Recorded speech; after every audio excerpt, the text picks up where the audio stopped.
മഹേശ്വരഃ ഗുരു സാക്ഷാത് പരം ബ്രഹ്മ തസ്മൈ ശ്രീ ഗുരവേ നമഃ.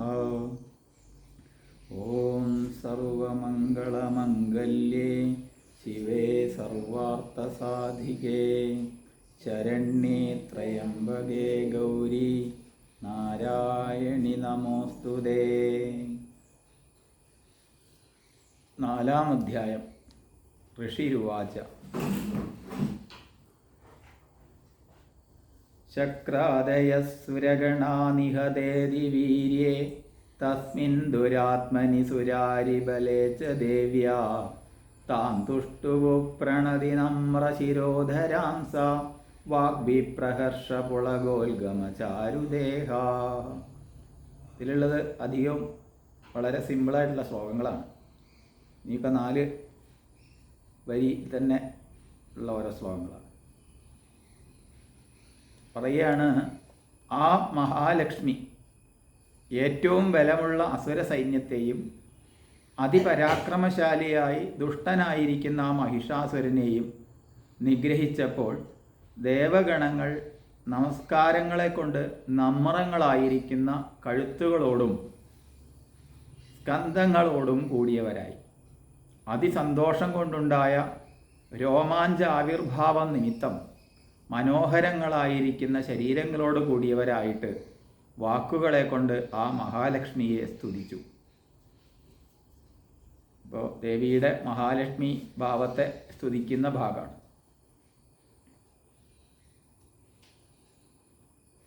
ഇപ്പോൾ പ്രണതി നമ്രങ്ങളായ ശിരോധരങ്ങളെ കൊണ്ടും, അതായത് കഴുത്തുകളോടും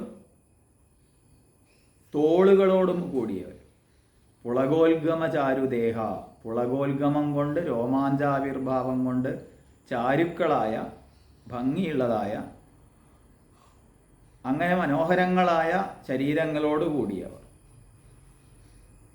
അപ്പോൾ ചണ്ഡികാദേവിയാൽ യുദ്ധത്തിങ്കൽ മഹിഷാസുരൻ ഹതനായതിൻ്റെ ശേഷം, കൊല്ലപ്പെട്ടതിന് ശേഷം ഇന്ദ്രൻ മുതലായ എല്ലാ ദേവഗണങ്ങളും ദേവിയുടെ സ്തുതിയെ ചെയ്യുന്നതിന് തുടങ്ങി, ദേവിയെ സ്തുതിക്കാൻ തുടങ്ങി.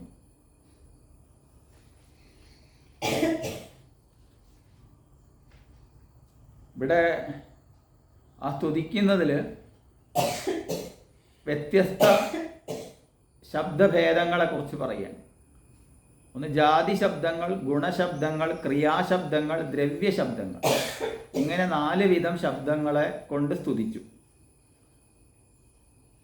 വേറെ ചിലരുടെ അഭിപ്രായത്തിൽ ഈ 4 വിധ ശബ്ദങ്ങൾക്ക് പുറമെ എതിർച്ഛയാ പ്രയോഗിക്കപ്പെടുന്ന സംജ്ഞാശബ്ദം എന്ന് 5-മതൊരു വിധം കൂടിയിട്ട്. അത് എന്താണെന്ന് വെച്ചാൽ, ഈ ശബ്ദം ഈ സംഗീതമൊക്കെ പഠിക്കുന്ന അഭ്യസിക്കുന്നവർക്കറിയാം, പരാപശ്യന്തി മധ്യമ എന്ന ശബ്ദരൂപങ്ങളുണ്ട്. അതിൽ സ്വനഭേടകത്തു നിന്ന് ഉദ്ഭവിക്കുന്നതാണ് പര. ഇവിടുന്ന് പശ്യന്തി എന്ന് പറഞ്ഞാൽ അണ്ണാക്കുന്നു, താലു എന്നാണ് ശാസ്ത്രത്തിൽ പറയുക. മധ്യമ കുറച്ചും കൂടി ഇങ്ങോട്ട് പോന്നിട്ട് പര, പശ്യന്തി, മധ്യമ. പിന്നെ ഓഷ്ടങ്ങളെ കൊണ്ട് ഉച്ചരിക്കുന്നത്. ഇതിൽ ഓങ്കാരത്തിൽ ഈ 3 ഭാഗങ്ങളെ പറയുന്നുള്ളൂ: കണ്ഠം, താലു, ഓഷ്ടം. അകാരം കൊണ്ട് കണ്ഠവും, ഉകാരം കൊണ്ട് താലുവും, മുകാരം കൊണ്ട് ഓഷ്ടങ്ങളും. പക്ഷേ സംഗീതത്തിൽ അതിലേറെ രൂപങ്ങളുണ്ട്. അതേപോലെ തന്നെ ഇവിടെ ഈ പരയ്ക്ക് മുമ്പൊരു ഭാവമുണ്ട്. അപ്പോൾ ഇവിടുന്ന് അങ്ങോട്ട് പറയുകയാണെങ്കിൽ, ഓഷ്ടങ്ങളെ പറ്റി അങ്ങോട്ട് പറയുകയാണെങ്കിൽ, ഓഷ്ടങ്ങളെ കൊണ്ട് ഉച്ചരിക്കുന്ന പുറമേക്ക് വരുന്ന ശബ്ദത്തെ വൈഖരി എന്ന് പറയും. വൈഖരി, അതായത് പുറമേക്ക് വരുന്ന ശബ്ദത്തെ വൈഖരി എന്ന് പറയുമ്പോൾ അതിനെ നമുക്ക് വേണ്ട വിധത്തിൽ നിയന്ത്രിക്കാൻ സാധിക്കും. ശബ്ദരൂപങ്ങളിൽ അകത്തുള്ള ഭാവത്തെ നമുക്ക് നിയന്ത്രിക്കാൻ പറ്റില്ല. അതിൻ്റെ തുടക്കം വരുന്നത് ഇപ്പോൾ വൈഖരിയായിട്ട് പുറത്തു വരുന്നത്, അപ്പോൾ പുറമേക്ക് നമ്മൾ സംഭാഷണം ചെയ്യുന്നത് അല്ലെങ്കിൽ പാടുന്നതൊക്കെ സ്തുതിക്കുന്നതൊക്കെ മധ്യമ കഴിഞ്ഞിട്ടുള്ളതാണ് വൈഖരി. അതിനു മുമ്പ് പശ്യന്തി, അതിൻ്റെ മുമ്പ് സൂക്ഷ്മ എന്നൊരു ഭാഗമുണ്ട്. സൂക്ഷ്മ എന്ന് പറഞ്ഞാൽ ബ്രഹ്മമാണ്. അപ്പോൾ ശബ്ദത്തിന് കാരണം ആരാണ്? ഈ സൂക്ഷ്മമാണ്. സൂക്ഷ്മമായതാണ് ശബ്ദം. ആ സൂക്ഷ്മമായ ശബ്ദം സ്ഥൂലത്തെ പ്രാപിച്ച് അത് പുറമേക്ക് പ്രവഹിക്കുമ്പോഴാണ് അത് വൈഖരിയായി തീരുന്നത്. അങ്ങനെ ദേവിയെ സ്തുതിച്ചു. അപ്പോൾ ദേവിയെ സ്തുതിക്കണമെങ്കിൽ എന്ത് വേണം? ശബ്ദശാസ്ത്രങ്ങളെ അറിയണം എന്നർത്ഥം. നമ്മളിപ്പോൾ ഇത് വായിച്ച് പോവുകയാണ്. വാസ്തവത്തിൽ സ്തുതി ചെയ്യണമെന്നുണ്ടെങ്കിൽ എന്ത് വേണം? അതിന് നല്ല ശബ്ദശാസ്ത്രം അറിഞ്ഞിരിക്കണം. അപ്പോഴേ അതിൻ്റെ മാധുര്യം രസിക്കാൻ പറ്റൂ, രുചിക്കാൻ പറ്റൂ.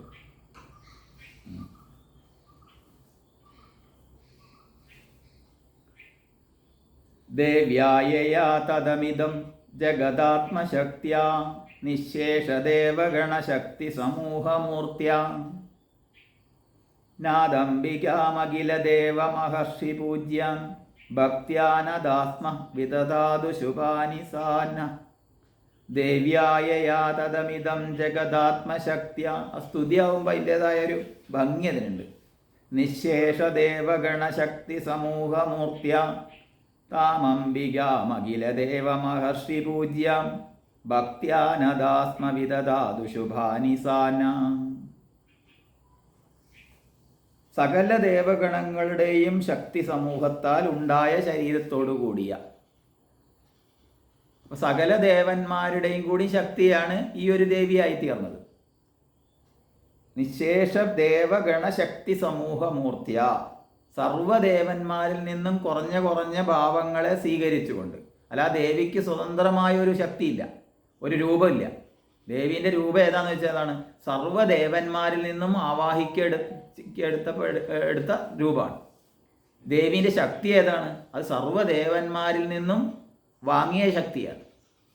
ശിവൻ്റെ ശൂലത്തുനിന്ന് ഒരു ചെറിയ ശൂലം എടുത്തു, വിഷ്ണുവിൻ്റെ ചക്രത്തുനിന്ന് ചെറിയൊരു ചക്രം എടുത്തു. അങ്ങനെ എല്ലാറ്റിൽ നിന്നും, എല്ലാ ദേവഗണങ്ങളിൽ നിന്നും അതാത് ശക്തികളെ സ്വരൂപിച്ചു. അങ്ങനെ ഒരു മൂർത്തി രൂപം ഉണ്ടായതാണ് ദേവി. അല്ലാതെ വാസ്തവത്തിൽ ദേവി ഇല്ല, ദേവി ഇല്ലാത്തതാണ്. യാ മാ സാ മായ, ദേവി ഇല്ലാത്തതാണ്. അപ്പോൾ ദേവി എങ്ങനെ ഉണ്ടായി? സർവ്വദേവന്മാരുടെയും ശക്തി സ്വരൂപിണിയാണ് ദേവി. അങ്ങനെ ഉണ്ടായ ദേവി ആത്മശക്തി കൊണ്ട് ഈ ജഗത്ത് മുഴുവൻ സൃഷ്ടിച്ചുവോ?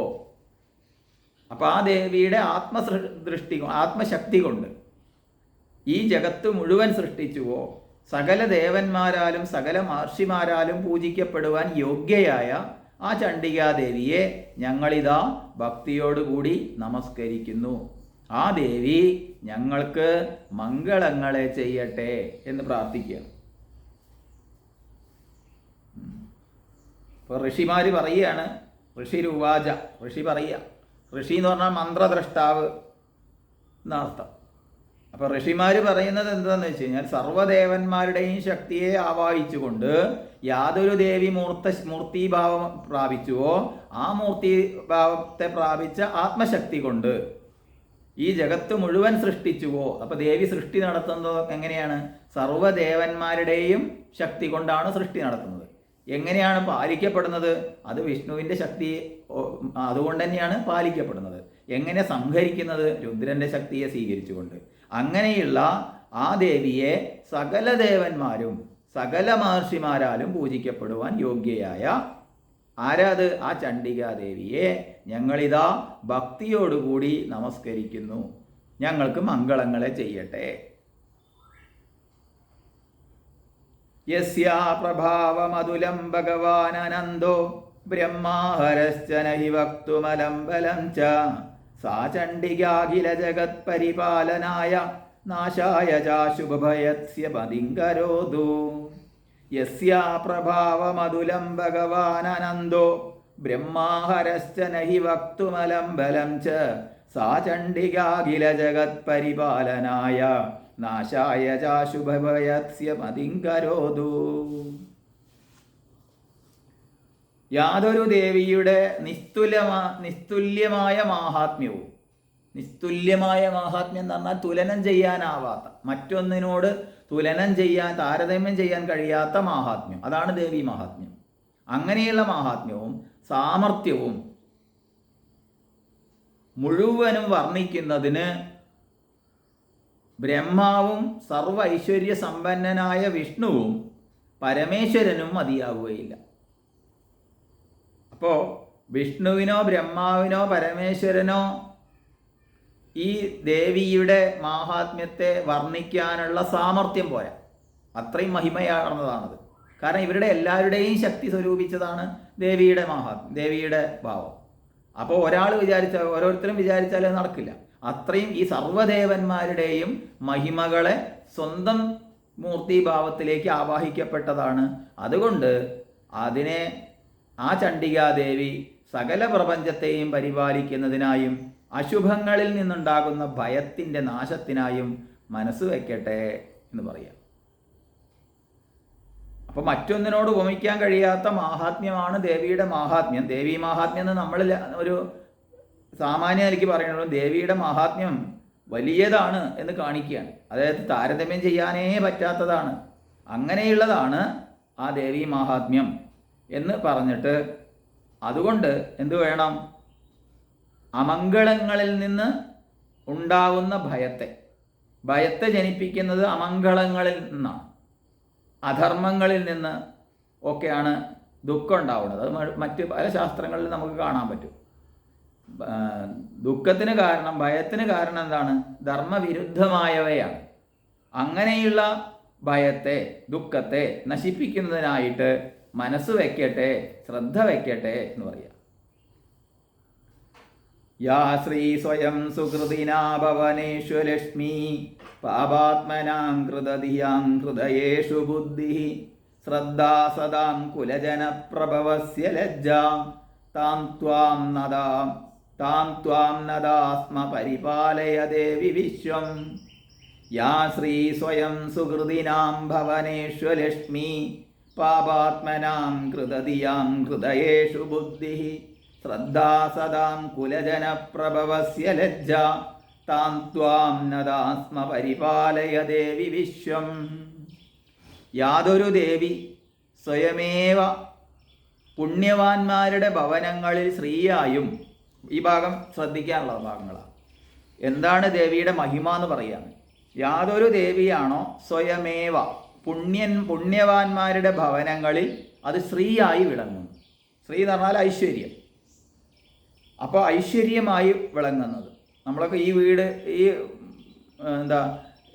ഈ ദേവി എൻ്റെ വീടിൻ്റെ ഐശ്വര്യം എന്നൊക്കെ പറയുമ്പോൾ അവിടെ ദേവിയുടെ പുണ്യവാന്മാരുടെ, പുണ്യം ചെയ്താലേ അവിടെ ഐശ്വര്യം ഉണ്ടാവുള്ളൂ. പുണ്യം ചെയ്യുന്ന ഭവനങ്ങളിൽ സ്ത്രീയായിട്ട് വസിക്കും ദേവി. പാപികളുടെ ഭവനങ്ങളിലോ അവിടെ എങ്ങനെയുള്ളത്? അവിടെ അലക്ഷ്മിയായിട്ടാണ്. അവിടെ സ്ത്രീ ആയിട്ടല്ല വരുന്നത്, അവിടെ അശ്രീ ആയിട്ടാണ്. അശ്രീകരം എന്നൊക്കെ പറയുന്നത്. അശ്രീകരം സംസ്കൃതത്തിലുള്ള വാക്കാണ്. ശ്രീകരം ഭവിക്കണം എന്ന് പറയും. അതേപോലെ തന്നെ അശ്രീകരം ഭവിക്കുകയും ചെയ്യും. അശ്രീകരം ഭവിക്കുന്നത് എന്തുകൊണ്ടാണ്? മംഗളകരമല്ലാത്ത പ്രവർത്തനങ്ങൾ ചെയ്യുന്ന വീടുകളിൽ. അതാണ്. അപ്പോൾ അങ്ങനെയുള്ള വീടുകളിലും ദേവി ഉണ്ട്. അവിടെ സ്ത്രീ രൂപത്തിലല്ല, അശ്രീ രൂപത്തിലാണ്. അതാണ് പ്രത്യേകത. അപ്പോൾ ദേവി എല്ലാ സ്ഥലത്തും നിറഞ്ഞിരിക്കുന്നതാണ്. പക്ഷെ പുണ്യം ചെയ്തവരുടെ ഭവനങ്ങളിൽ സ്ത്രീ ആയിട്ട്, ഐശ്വര്യമായിട്ട്, എന്തിലും അവർക്ക് ഐശ്വര്യം കാണാൻ സാധിക്കും. മറ്റതിൽ എന്തുണ്ടാവുന്നു? അവിടെ അവലക്ഷ്മിയായും വിദ്വാൻമാരുടെ ഹൃദയങ്ങളിൽ ബുദ്ധിയായിട്ടാണ് ദേവി കഴിയുന്നത്. വിദ്വാൻമാരെന്ന് പറഞ്ഞാൽ, വിദ്വാൻ എന്ന് പറയുമ്പോൾ വിദ്യയുള്ളവൻ എന്ന് മാത്രം പൊതുവായിട്ട് പറഞ്ഞാൽ പോരാ. ഒരു വിദ്വാനായിട്ട് ശാസ്ത്രത്തിൽ പറയണമെങ്കിൽ 14 വിദ്യകൾ അറിയണ നിയമമുണ്ട്. 14 വിദ്യകൾ. അങ്ങനെയുള്ള ഒരാളാണ് ശാസ്ത്രത്തിൽ വിദ്വാൻ എന്ന് പറയുക. ഇനി സാമാന്യ ശാസ്ത്രം അറിയുന്ന ഒരാളെയും കൂട്ടാം. അങ്ങനെയുള്ള ഒരാൾക്ക് ബുദ്ധിയാണ് ദേവി, ബുദ്ധി. അപ്പോൾ ബുദ്ധി ആയിട്ടാണ് നമ്മൾ പറയാറില്ല, ബുദ്ധിമുട്ടാണെന്ന് പറയാറില്ലേ. ആകെ മുട്ടാത്തത് ബുദ്ധി മാത്രമേ ഉള്ളൂ. ദേഹമുട്ടുണ്ടാവും, കർമ്മമുട്ടുണ്ടാവും, ഒക്കെ ഉണ്ടാവും. പക്ഷെ എന്നാലും ഏറ്റവും കൂടുതൽ നമ്മൾ ഉപയോഗിക്കുന്ന ഒരു പദമാണ് ബുദ്ധിമുട്ട്. ബുദ്ധിമുട്ടിയ പിന്നെ ആരായി? പിന്നെ നമ്മൾ മനുഷ്യനല്ലാതായി. മനുഷ്യൻ്റെ ആകെയുള്ള പ്രത്യേകത ബുദ്ധിയാണ്, വിശേഷ ബുദ്ധിയാണ് മനുഷ്യൻ്റെ പ്രത്യേകത. മറ്റ് ജീവികളെ അപേക്ഷിച്ച് മനുഷ്യൻ ബുദ്ധിമാനാണ് എന്നാ പറയുക. ആ ബുദ്ധി മുട്ടിക്കഴിഞ്ഞാൽ എന്തുണ്ടാവും? എന്നാലും ഒരാവശ്യമില്ലാതെ നമ്മൾ ദേഹമുട്ട് വന്നാലും കർമ്മമുട്ട് വന്നാലും ധനമുട്ട് വന്നാലും ഒക്കെ പറയുക എന്താ? ഞാൻ ആകെ ബുദ്ധിമുട്ടിയിരിക്കുകയാണ്. അതെങ്ങനെയാണ് ആ വാക്ക് വന്നതെന്നറിയില്ല. ഏതായാലും ബുദ്ധിയായിട്ടാണ് ദേവി വരുന്നത്. ആരുടെ? വിദ്വാൻമാരുടെ, അറിവുള്ളവരുടെ. സത്തുക്കളുടെ ഹൃദയത്തിൽ ആസ്തിക്യ ബുദ്ധിയായി വരുന്നു. അപ്പോൾ ബുദ്ധി തന്നെ 2 തരമുണ്ട്, ആസ്തിക്യം, നാസ്തിക്യം. ആസ്തിക്യം എന്ന് പറഞ്ഞാൽ അസ്തിത്വത്തെ അംഗീകരിക്കുന്നത്.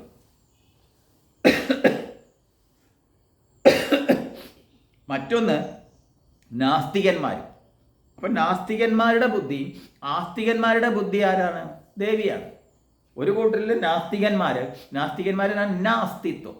അസ്തിത്വം എന്ന് പറഞ്ഞാൽ ഈശ്വരത്വം, ഈശ്വരീയമായ ഈശ്വരനെ അംഗീകരിക്കുന്ന ബുദ്ധി, അതായത് ഈശ്വരവിശ്വാസിയുടെ ബുദ്ധി. എല്ലാം ഈശ്വരൻ്റെ അനുഗ്രഹം കൊണ്ടാണ് എനിക്ക് നേടുന്നത് എന്ന് ഉറപ്പുള്ള അറിവുള്ളവരുടെ ബുദ്ധി. മറ്റൊന്ന്, ഒരു ഈശ്വരനൊന്നല്ല, എൻ്റെ കഴിവുകൊണ്ടാണ് എന്നുള്ള നാസ്തികന്മാരുടെ ബുദ്ധി. ഇങ്ങനെ രണ്ട് തരമുണ്ട്, നാസ്തികന്മാരും ആസ്തികന്മാരും. അസ്തിത്വത്തെ അംഗീകരിക്കുന്നവരും നാസ്തികന്മാരും. അസ്തിത്വം അംഗീകരിക്കാത്തവർ, അവരാണ് നാസ്തികന്മാർ. അപ്പോൾ നാസ്തികന്മാരുടെ ഹൃദയത്തിലും ആസ്തിക്യ ബുദ്ധിയായും, സത്തുക്കളുടെ ഹൃദയത്തിൽ ആസ്തിക്യ ബുദ്ധിയായും, സത്കുലജാതന്മാരുടെ ഹൃദയങ്ങളിൽ ലജ്ജയായും. ലജ്ജ അത് നമ്മൾ പഠിച്ചു ഇതിനു മുമ്പ്.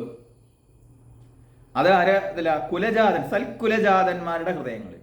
സൽക്കുലത്തിൽ പിറന്നവർക്ക് ലജ്ജ ഉണ്ടാവുള്ളൂ, അല്ലാത്തവർക്ക് ലജ്ജയൊന്നും ഉണ്ടാവില്ല. നമ്മളെന്താണ് ചിന്തിച്ചില്ലേ? യാതൊരു ലജ്ജയില്ല. ലജ്ജ ഇല്ലെങ്കിൽ ആകെ പ്രശ്നമാണ്.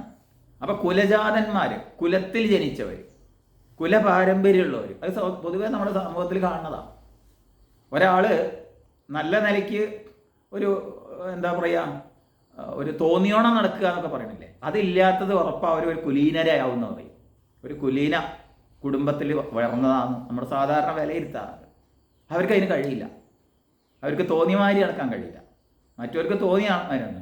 അപ്പോൾ ഈ കുലജാതന്മാർ, കുലത്തിൽ ജനിച്ചവർ, അങ്ങനെയുള്ളവർക്ക് ലജ്ജയായും ഭവിക്കുന്നു. അപ്പോൾ ലജ്ജ ദേവിയുടെ അനുഗ്രഹമാണ്. ലജ്ജയായിട്ടാണ് ദേവി വരുന്നത്. ആ ദേവിയെ ഞങ്ങളിതാ നമസ്കരിക്കുന്നു. അല്ലയോ ദേവി, നിന്തിരുവടി ഈ ജഗത്തിനെ നല്ലവണ്ണം രക്ഷിച്ചാലും. അപ്പോൾ ഒരാൾ എങ്ങനെയാണോ അവർ ജീവിക്കുന്നത് അതിനനുസരിച്ച് ദേവിയുടെ അനുഗ്രഹം ഉണ്ടാവും. നമ്മൾ മനസ്സിലിരിപ്പം എങ്ങനെയാണോ അതിനനുസരിച്ചാണ് ദേവിയുടെ അനുഗ്രഹം ഉണ്ടാവുന്നത്. അല്ലാതെ ദേവി എല്ലാവരെയും അനുഗ്രഹിക്കുന്നില്ല. ദേവി അനുഗ്രഹിക്കുന്നുണ്ട്. ഏത് തരത്തിലാണ്? നമ്മളെങ്ങനെയാണോ കാണുന്നത് അതിനനുസരിച്ച്, നമ്മളെങ്ങനെയാണോ ജീവിക്കുന്നത് അതിനനുസരിച്ച് നമുക്ക് അനുഗ്രഹം തന്നുകൊണ്ടിരിക്കും.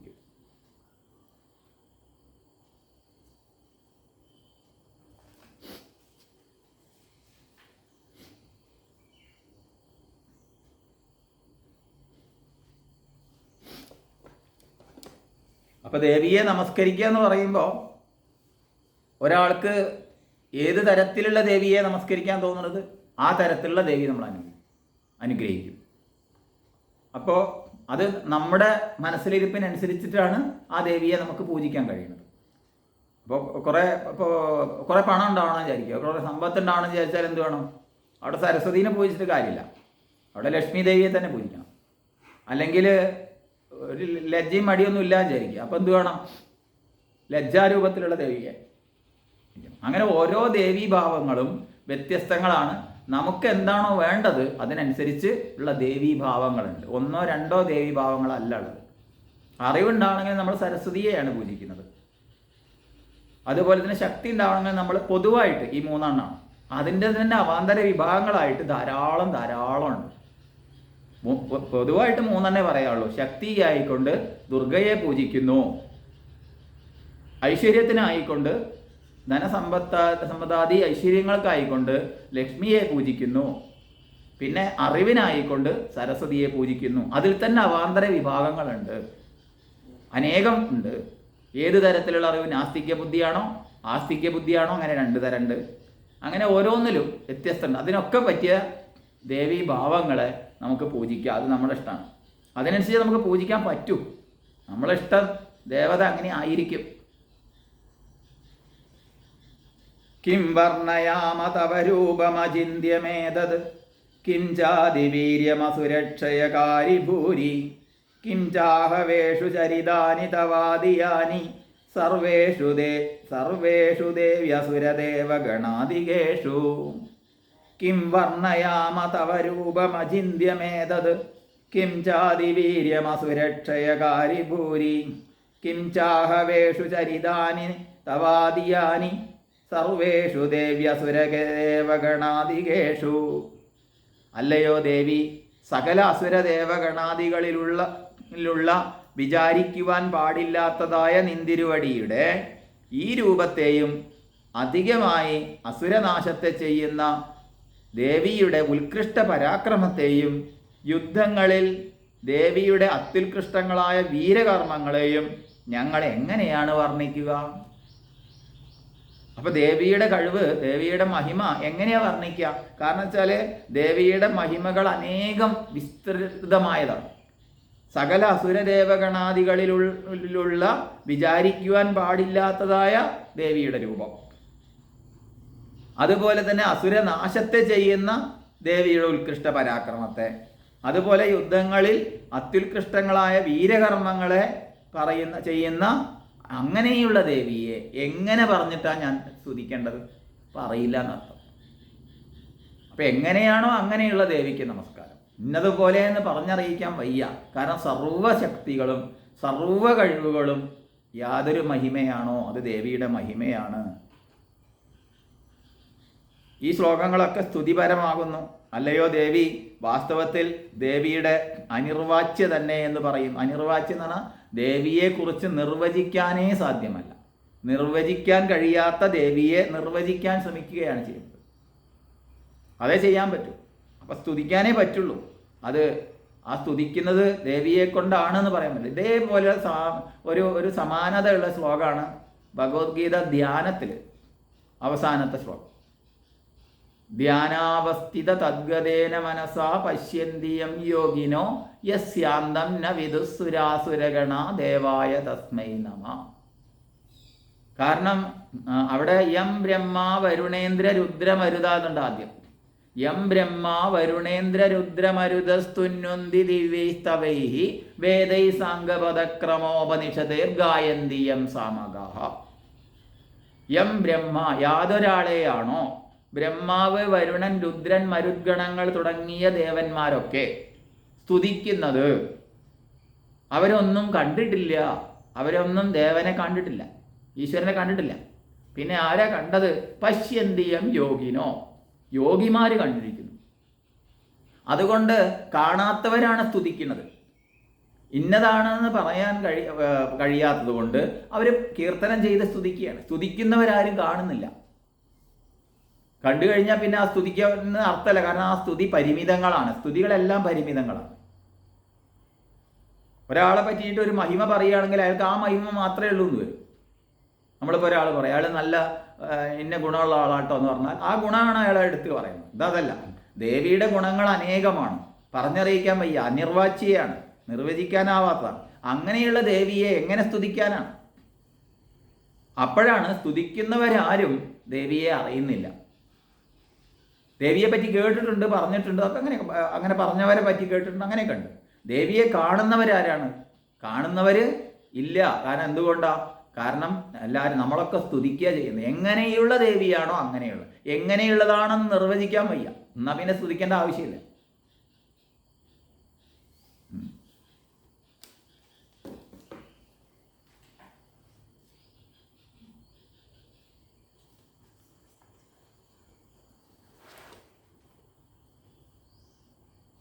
ഹേതുസമസ്ത ജഗതാം ത്രിഗുണാഭിദോഷൈർ ന ജ്ഞായസേ ഹരിഹരാദിഭി അപ്യപാര ന ജ്ഞായസേ ഹരിഹരാദിഭിരപ്യപാര സർവാശ്രയാഖിലമിദം ജഗദംശഭൂതം അവ്യാകൃതാഹി പരമാ പ്രകൃതിസ്ത്വമാദ്യാം.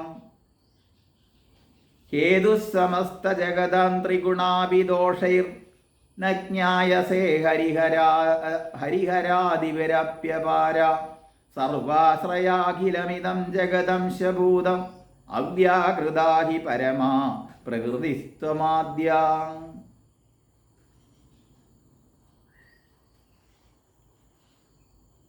ദേവി സത്യരജതമോ ഗുണങ്ങളോട് കൂടിയവളാണെങ്കിലും സകല ജഗത്തുക്കൾക്കും മൂലകാരണമാകുന്നു. അടിസ്ഥാനമായ കാരണമാണ് ദേവി. സത്യരജതമോ ഗുണാത്മീയയാണ് ദേവി. സത്യം എന്ന് പറഞ്ഞാൽ വെളുപ്പ്, രജസ് എന്ന് പറഞ്ഞാൽ ചുമപ്പ്, തമസ് എന്ന് പറഞ്ഞാൽ കറുപ്പ്. ഈ 3 വർണ്ണങ്ങൾ കൂടി ചേർന്നതാണ് ഏതാണോ അതാണ് ദേവി. ആ 3 വർണ്ണങ്ങൾ കൂടി ചേർന്നതിൽ അനേകം വർണ്ണങ്ങൾ അന്തർഭവിച്ചിട്ടുണ്ട്. ആയിരക്കണക്കിന് കോടിക്കണക്കിന് വർണ്ണങ്ങളുടെ കൂടിച്ചേർന്ന ഭാവമാണ് ഈ 3 വർണ്ണങ്ങൾ വന്നത്. ആ 3 വർണ്ണങ്ങളോട് കൂടിയതാണെങ്കിലും ഈ ജഗത്തിന് മുഴുവൻ മൂലകാരണമാണ്. അടിസ്ഥാന കാരണം ആരാണ്? ദേവിയാണ്. കാരണം മൂലപ്രകൃതിരവ്യക്ത എന്നുണ്ട്. മൂലപ്രകൃതിരവ്യക്ത, പ്രകൃതി ദേവി. അപ്പോൾ പ്രകൃതിയുടെ മൂലപ്രകൃതി എന്ന് പറയുമ്പോൾ വ്യക്തമല്ലാത്തതാണ്. അവ്യക്തം, വ്യക്തമല്ലാത്തത്, ഇന്ദ്രിയ ഗോചരമല്ലാത്തത്. അപ്പോൾ ഈ പ്രകൃതിക്കൊക്കെ കാരണമായിരിക്കുന്നത് എന്താണ്?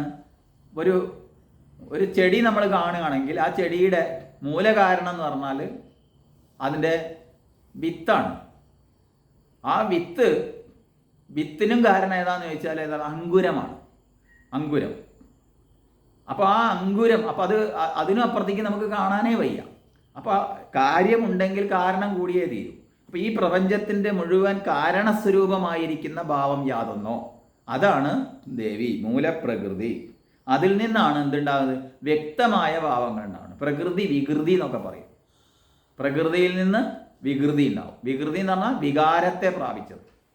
സത്യരജ തമോ ഗുണങ്ങളായിരിക്കുന്ന വികാരങ്ങളെ പ്രാപിച്ച് ഊടും പാവും നെയ്തതുപോലെ ഈ പ്രപഞ്ചമായി തീരുന്നതിന് മുമ്പുള്ള ഭാവത്തെയാണ് മൂലപ്രകൃതി എന്ന് പറയുക. അതാണ് ദേവി.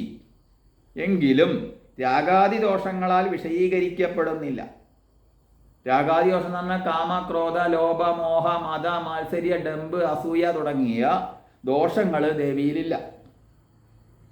വിഷ്ണു രുദ്രാദികളാലും അറിയപ്പെടാത്തവളാണ്. വിഷ്ണു രുദ്രാദികൾ എന്ന് പറഞ്ഞുകൊണ്ട് ബ്രഹ്മാവിനാലും മറ്റു ദേവന്മാരാലും അറിയപ്പെടാത്തവളാണ്. സർവത്തിനും ആശ്രയമായിട്ടുള്ളവളാണ്. ഈ സമസ്ത ജഗത്തും ദേവിയുടെ അംശമായി ഭവിച്ചതാകുന്നു. എങ്കിലും ദേവി 6 വിധ വികാരങ്ങളോട് കൂടാത്തവളാണ്. 6 തര വികാരങ്ങളാണ് നമുക്കൊക്കെ ഉള്ളത്. അസ്ഥി, ജായതേ, വർദ്ധതേ, വിപരിണമതേ, അപക്ഷീയതേ, നശ്യതേ. നമ്മളൊക്കെ ഈ 6 വികാരങ്ങളെ പ്രാപിക്കും. ആദ്യം അസ്ഥി, ഗർഭസ്ഥ ശിശു കാണപ്പെടുന്നു. അതിനുശേഷം ജായതേ, ജനിക്കുന്നു. അസ്ഥി ജായതേ. കുറച്ച് കഴിഞ്ഞാൽ ഈ കുട്ടി വളരുന്നു. വർദ്ധതേ, കുറച്ച് കഴിയുമ്പോൾ അത് മാറ്റങ്ങൾ സംഭവിക്കുന്നു. വിപരിണമതേ, കുറച്ച് കഴിയുമ്പോൾ അത് ക്ഷയിക്കുന്നു. അപ്പോൾ മാറ്റം കഴിഞ്ഞതിന് ശേഷം ക്ഷയത്തിന് കൂടുതലാവുന്നു, വാർദ്ധക്യമാവുന്നു. ഒരു ദിവസം കേട്ടു അയാൾ പോയിട്ടോ എന്ന് പറയും. അങ്ങനെ നശ്യതേ. ഈ 6 ഘട്ടങ്ങളിലൂടെ പോവാത്ത, ഈ 6 വികാരങ്ങളെ പ്രാപിക്കാത്തതായിട്ട് ഈ ലോകത്ത് ഒരു ജീവിയില്ല. നമ്മളൊക്കെ അങ്ങനെ. അപ്പോൾ ദേവിയെ സംബന്ധിച്ച് അത് ഈ 6 വികാരങ്ങളും ആരും ബാധിക്കപ്പെടാത്തതാണ്. ദേവി എന്നും ദേവിയാണ്. എന്നിട്ട് പിന്നെ എന്തിനാണ് പറയണത്? അതൊക്കെ നമ്മൾ കൽപ്പിക്കപ്പെടുന്നതാണ്. ദേവി ബാലരൂപം, അതുപോലെ സുമംഗലി ഭാവം, അതുപോലെ വൃദ്ധഭാവം, അതുപോലെ മോക്ഷത്തെ പ്രാപിക്കുന്ന ഭാവം എന്നൊക്കെ നമ്മൾ കൽപ്പിക്കുന്നതാണ്. വാസ്തവത്തിൽ ദേവിക്ക് ഈ 6 വികാരങ്ങളും ഇല്ല.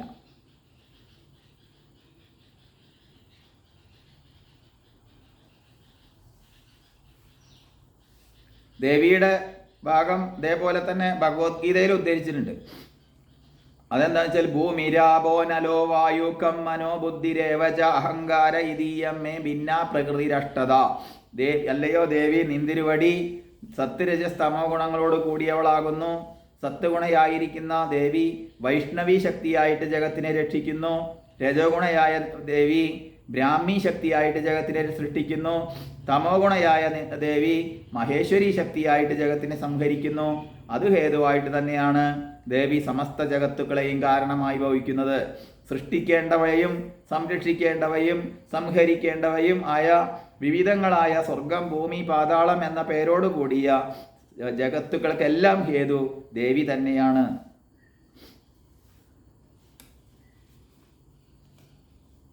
ദേവി അല്ലാത്തതായിട്ടൊന്നുമില്ല.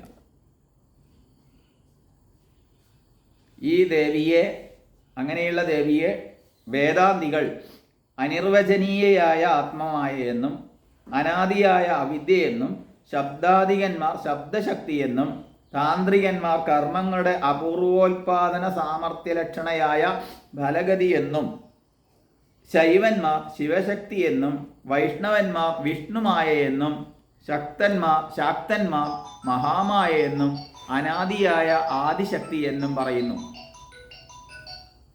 പൗരാണികന്മാരാകട്ടെ ദേവി എന്ന് പറയുന്നു.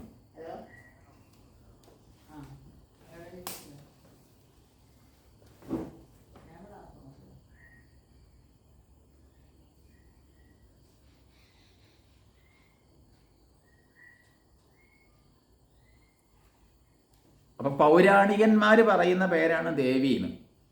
പൗരാണികന്മാർ പുരാണത്തിൽ വിശ്വസിക്കുന്നവർ, പുരാണത്തെ പ്രമാണമാക്കിയവർ. ഇപ്പോൾ മാർക്കണ്ഡേയ പുരാണം, ബ്രഹ്മാണ്ഡ പുരാണം, അങ്ങനെയുള്ള 18 മഹാപുരാണങ്ങളുണ്ട്. ആ പുരാണ പാരായണം ചെയ്യുന്നവർ അവരാണ് ദേവി എന്ന് പേരിട്ട് വിളിക്കുന്നത്. എല്ലാവരും ദേവിയെ ദേവി എന്നല്ല വിളിക്കുന്നത്. വേദാന്തികൾ അനിർവചനീയയായ ആത്മമായ എന്നാണ്, അവർ മായ എന്നാണ് പറയുക. അതെ, വേദാന്തം പഠിക്കുന്ന ആൾക്കാർ മായ എന്നാണ് പറയുക ദേവീനെ. അതുപോലെ തന്നെ അവർ അവിദ്യ എന്നും പറയാറുണ്ട്. ശാബ്ദികന്മാർ ശബ്ദശക്തി എന്നും പറയുന്നു. ശബ്ദത്തിൻ്റെ നേരത്തെ പറഞ്ഞ പോലെ പരാപശ്യന്തി മധ്യമ എന്നുള്ള ശബ്ദരൂപങ്ങളെക്കുറിച്ച് പറയുന്നുണ്ട്. തന്ത്രിമാർ അവരെന്താ തന്ത്രം അറിയുന്നവർ, അവർ കർമ്മങ്ങളുടെ അപൂർവോൽപാദന സാമർഥ്യ ലക്ഷണയായ ഫലഗതി എന്നും കർമ്മത്തിൻ്റെ ഫലം തരുന്നത് ദേവിയാണ് എന്ന് പറയും. കർമ്മം നമുക്ക് ചെയ്യാനേ പറ്റൂ, അതിൻ്റെ ഫലം തരുന്നത് ആരാ? അത് ദേവിയാണെന്ന് പറയും. ശൈവന്മാർ ശിവശക്തി എന്നും പറയും.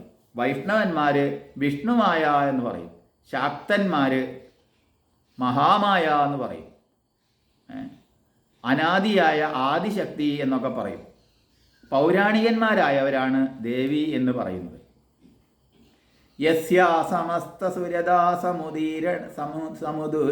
സമുദീരണേന തൃപ്തിം പ്രയാതി സകലേഷു മഖേഷു ദേവി സ്വാഹാസി വൈ പിതൃഗണസ്യ ച തൃപ്തി ഹേതുർ ഉച്ചാര്യസേത്വമത ഏവ ജനൈ സ്വദാ ച യസ്യാ സമസ്ത സുരദാ സമുദീരണേന തൃപ്തിം പ്രയാതി സകലേഷു മഖേഷു ദേവി സ്വാഹാസി വൈ പിതൃഗണസ്യ ച തൃപ്തി ഹേതു ഉച്ചാര്യസേത്വമത ഏവ ജനൈ സ്വദാ ച. അല്ലയോ ദേവി, യാതൊരു സ്വാഹയുടെ സമ്യക്കാകും വണ്ണമുള്ള ഉച്ചാരണം കൊണ്ട്. സ്വാഹ എന്ന് പറയുമ്പോൾ ഇഷ്ടിക വെച്ചിട്ട്, ഇഷ്ടി എന്ന് പറഞ്ഞാൽ ഹോമം എന്നാണ് അർത്ഥം. ഇഷ്ടിക വെച്ച് ചെയ്യപ്പെടുന്ന കർമ്മങ്ങൾ, ഹോമങ്ങൾ. ഇഷ്ടിക പിന്നെ വീട് നിർമ്മിക്കാൻ പിന്നെ ആക്കിയത്, അതുകൊണ്ടാണ് അതിന് ഇഷ്ടിക എന്ന് പേര് വരാൻ കാരണം. അത് വീട് വെക്കാനുള്ളതല്ല ഇഷ്ടിക. ഇഷ്ടിക ശരിക്കും ഹോമകുണ്ഡം നിർമ്മിക്കാനുള്ളത്, ചുട്ട ഇഷ്ടിക. അതുകൊണ്ടാണ് അതിന് ഇഷ്ടിക എന്ന് പേര് വരാൻ കാരണം. അങ്ങനെയുള്ള ഇഷ്ടിക, എത്ര ഇഷ്ടിക എന്നുള്ളൊരു കണക്കുണ്ട് ഹോമങ്ങൾക്കൊക്കെ. ഇപ്പോൾ ഗണപതി ഹോമത്തിന് 21 ഇഷ്ടിക, അങ്ങനെയൊക്കെ ഒരു കണക്കുണ്ട്, ഏറ്റവും ചുരുങ്ങിയത്. അപ്പോൾ അങ്ങനെ ഇഷ്ടിക നിയമപ്രകാരം വെച്ചിട്ട് വേണം ഹോമം നടത്താൻ. അതിലേക്ക് ഹോമം നടത്തുന്ന സമയത്ത് അതിൽ ആളിക്കത്തുന്ന അഗ്നിയിലേക്ക്